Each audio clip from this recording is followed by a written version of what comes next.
Pop culture is a treasure trove for little life lessons that you didn't even know that you needed.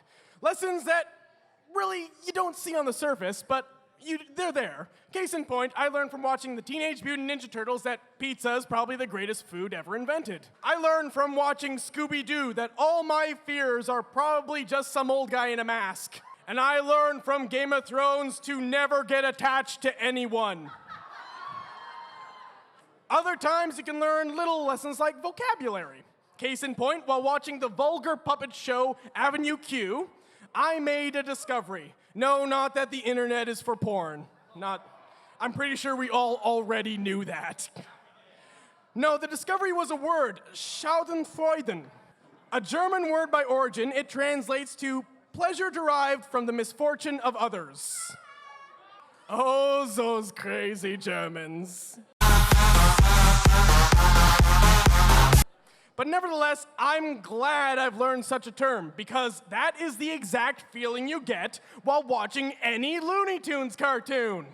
And of course, the character you think of when I immediately say Looney Tunes is the Tasmanian Devil. But second is probably Bugs Bunny. Acting as kind of a figurehead representing all these Looney Toonies, Bugs first was introduced to the world in 1940, and he's been a constant dick to Elmer Fudd since. While a lot of the Looney Tunes characters are responsible for their own self-injuries, usually by pursuing some crazy notion like, say, actually getting a goddamn meal for once in your life, Bugs Bunny makes it clear that if you fuck with Bugs, Bugs will fuck with you.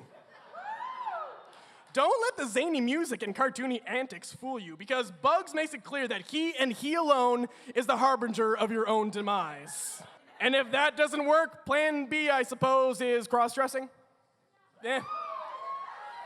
Can't argue with the results. But I can understand why Bugs might be so quick to deal out copious amounts of hurt to those that wrong him. The answer is in his catchphrase. What's up, Doc? Nobody actually gives him the answer he needs. Very rarely do they say, "What's up?" And even more rare is that person a doc. If you actually took Bugs to a doc and asked him what's up, he would say, "You have severe ADHD. I'm gonna prescribe some meds, Mr. Bunny. Now, nurse, I forget, who's my next appointment? Is it the duck with the paranoid personality disorder? Or is it the sex-offending skunk?" I forget. Bugs Bunny successfully got kids interested in opera, and all it took was excessive violence. But does that make him the master of destruction? Hello, true believers. Ever wanted to create your own superhero but can't think of a creative origin story? It's easy. Just follow Stan Lee's guide for creating superheroes the Marvel way. Step 1. Are you up to date on your theoretical physics? You aren't? No problem. Do you know any sort of science? Do you know that science is a thing? Okay, you do. Excellent. Then our main character is a scientist. Now, can you think of a science term? Any science term will do. I remember hearing gamma radiation. That sounds terrifying. Let's use that. Now, have your character bombarded by gamma radiation, and there you go. You have your own original superhero. Now all you need is a ridiculous costume designed by Jack Kirby. What?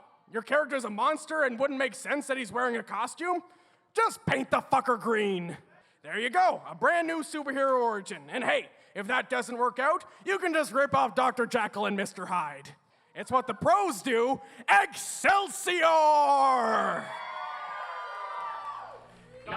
Yeah, in case you can't tell from that tongue-in-cheek opening, the Hulk first appeared in comics way back in 1962, and science has kind of progressed since then. As the story originally went, Dr. Bruce Banner was bombarded by gamma rays, and when he gets angry, now he turns into the big green monster we know and love called the Hulk.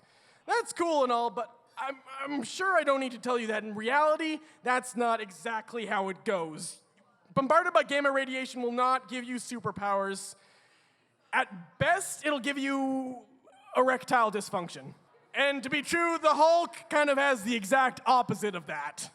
But made-up pseudoscience aside, you must really suck being the Hulk. Not only does he have supervillains to deal with, he has his own government tracking him down. And as soon as he gets angry, Bruce Banner loses control and the Hulk takes over. That would suck for me because I get angry over a lot of trivial shit. What's that? Pasta's on my new shirt? No time to Hulk out. What's that? I lent a book to a friend and they broke the spine? Well, now I'm gonna Hulk out and their spine's gonna get broken. What's that?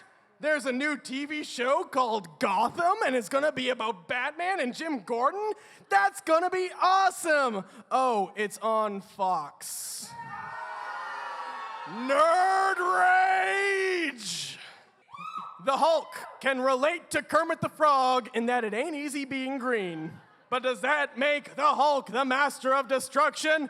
That's what we're here to find out. Let's meet the geeks and nerds.